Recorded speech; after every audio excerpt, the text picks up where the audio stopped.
Well, I'm optimistic for the Middle East, and I'd say a key reason is the energy of the youth, their interest in doing new things, including embracing technology. If we look at some of the internet startups, some of the statistics about using the internet, a lot of these countries are right there, connecting to each other and very much connecting up to the world. And this next generation is going to be responsible for incredible innovation, whether it's new drugs and vaccines, understanding genetics, software that can let us track what's going on using cell phones so that citizens can report back what's working and what's not working. And we're really relying on the younger generation to invent those new applications. And so not only can health improve with these digital tools, but education, and that education then unlocks that incredible creativity. And so it's great to see the partners reaching out to youth, making sure they're using those very best tools. And that is why I think, despite the challenges of instability and other regional problems, I do think the Middle East, both economically and in terms of contributing to innovation in the world, will surprise people with the positive results.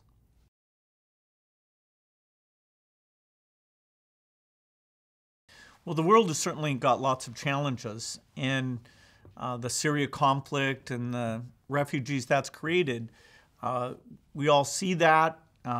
We feel terrible about it, but it shouldn't cause us to lose sight of the fact that we are making progress.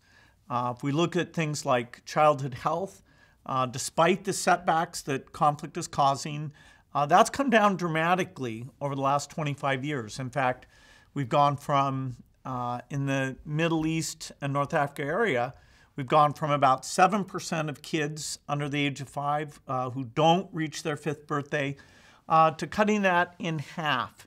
And that's a fantastic thing. In getting new vaccines out, improving these healthcare systems. There's a lot to be proud of there. Now, the awareness of the progress that's been made on health and reducing poverty, that's not widely known. We need to explain to people a lot of things have been going well. And as we invest in these countries and we get better health, it means the stability goes up, the healthier kids are easy to educate. I'm always amazed that all over the world, this understanding of the progress is very, very low. We did a survey and asked people if they understood that poverty had been cut by half, and only 1% knew that in fact was what had been achieved. It's partly that we see all these tough events. The news media does a good job getting to us, and that engages our sympathy, our desire to do even better. But it is against a background of pretty incredible progress on health and nutrition, and so we need to double down. We need to make investments for the future. So all these countries, all these kids are self-sufficient. They not only survive childhood, but they do it with the kind of nutrition that means that they're physically and mentally fully developed and able to make their contribution. A great example of the progress we've made is the polio eradication effort. Thanks to the support from your region and great execution, the number of cases is at its lowest point ever. In fact, we had less than 50 cases in 2016, and we're hoping that 2017 is the last year that we see polio at all. So it's a very hopeful thing that that'll become a completely eradicated disease. And with success there, we can move on and tackle malaria and measles that are still very big killers. Perfect. Another place that we've seen incredible generosity is in the Middle East itself. And we have partnerships both with governments and with individuals there. And the tradition of philanthropy that comes from wanting to help the poorest is very, very strong in the region.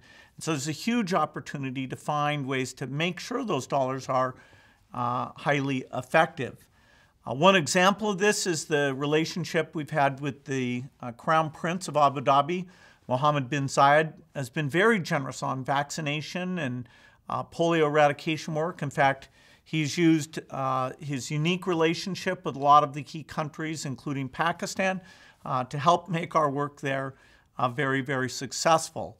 A specific effort to enhance philanthropy is a partnership with the Saudi Arabia government, where there are fellowships now that people who are interested in that field can work at foundations, come and spend time at our foundation, really understand where philanthropy is working, how it can become better measured. So that's a field that drawing in the best young people really can have high impact.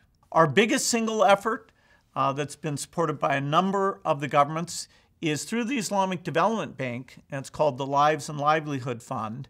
And this is $100 million of our money, and then it'll be $400 million from other donors to take and pay down loans to be able to provide lots of money for the Muslim countries for health and agriculture and infrastructure.